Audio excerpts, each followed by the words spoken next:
ደህና በይሳኮር ምድር ሱነም በምትባል ከተማ አንዲት ታላቅ ሴት ነበረች።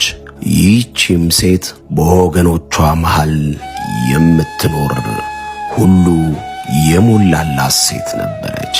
ነገር ግን ልጅ አልነበራትም። እግዚአብሔርም በነቢዩ ኤልሳ አማካኝነት ወንድ ልጅ ሰጣት። ልጁም አደገ። ነገር ግን ብዙ ፍቅሩን ሳትጠግበው ሞተባት።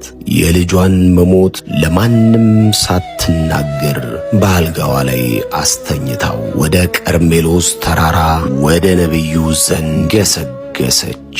ግያዝ፣ እነሆ የተሰናማዊቷ ሴት ዛሬ መባቻም አይደል? ምን ልታደርግ መጣች? እግዚአብሔር አልገለጠልኝም። በል ሂድ፣ ተገናኛ። ፍጠን ሂድ። ባልሽ ደህና አይደለምን? ቤተሰቦችሽ ደህና አይደሉምን? ልጅሽስ ደህና አይደለምን? በልና ጠይቃት። ፍጠን ሂድ።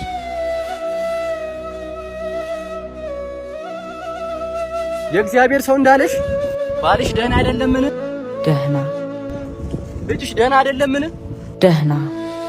ቤተሰቦችሽ ደህና አይደሉምን? ለእግዚአብሔር መንገር ያለባችሁን ለሰዎች አትናገሩ። የእግዚአብሔርን ለእግዚአብሔር ንገሩት። ለሰዎች ደግሞ ደህና በሏቸው። ነፍሱ አዝናለችና ተዋት። እግዚአብሔር ይህንን ከኔ ሰውሮታል፣ አልገለጠልኝም።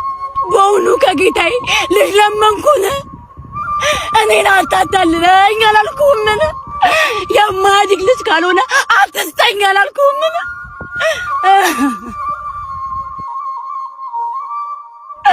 እኔ የተገፋው ሴት ነኝ። ይቺ ደረቅ መውለድ የማትችል ተብላ የተገፋው ሴት ነኝ። ለምን ለምን ለምን የማያድግ ከሆነ ለምን ትሰጠኛለህ? ለምን ስትወጣ መልሰህ ትወስዳለህ?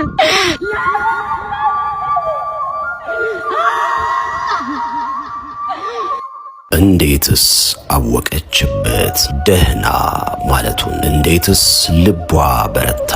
የአንድ ልጇን ሬሳ የሚያክል ነገር በአልጋዋ ላይ አጋደግማ ደህና ነኝ ማለቱን እንዴት ቻለችበት? በጀርባዋ የልጇን ሬሳ፣ በልቧ ደግሞ ሐዘኗን ታቅፋ